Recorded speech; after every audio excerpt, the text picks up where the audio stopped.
Marzuki, warga desa Batun Baru, Kecamatan Jejawi, Kabupaten Ogan Komering Ilir, mengalami luka lebam di wajah hingga rontok gigi depan. Dia dikeroyok oleh calon penumpang berinisial KM dan RM di dermaga speedboat di kawasan Benteng Kuto Besak, Kecamatan Bukit Kecil, Palembang.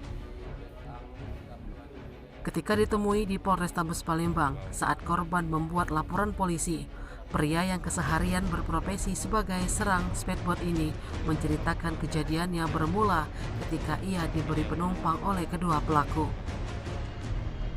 Ketika sudah diberi uang 20.000, diakui Marzuki kedua pelaku justru tidak terima hingga terjadi cekcok mulut antara dia dengan kedua pelaku. 2 minggu kemudian dia kembali terlibat cekcok mulut dengan KM dan RM. Kedua pelaku pun langsung mengeroyok hingga wajahnya luka lebam. Laporan korban juga sudah diterima pihak kepolisian SPKT Polrestabes Palembang dan saat ini tengah dalam penyelidikan unit reskrim. Kemarin di Turu datang pas hari Selasa. Datang ini datang. Ada masalah apa? Nggak ngerti ya apa dia.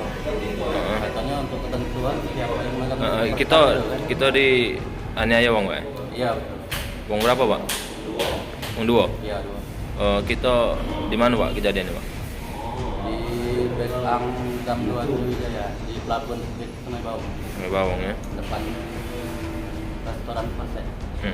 Pasek mana? Itu apa ngalami apa dia, Pak? Digebukinya yang mana, Pak? Kamar di sini kan. Dari itu keluar darah. Ada yang lepas. Kita kenal sama pelakunya itu, Pak? Kenal ya? Wong situ lah? Iya. Balik ke Ternam. Sama pegawai, Pak? Apa itu, Pak?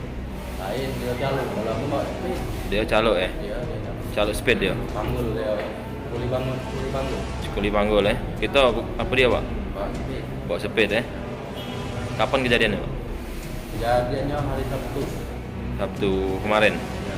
Kita ngelapor ke Polrestabes kapan? Apa? Kita ngelapor di sini kapan? Hari Sabtu itu lah. Sabtu itu lah ya. Selain di sini di mana lagi, Pak? Di Mato. Gigi Batang. Gigi Batang ya. Oke. Tim Liputan Sumsel Update TV melaporkan.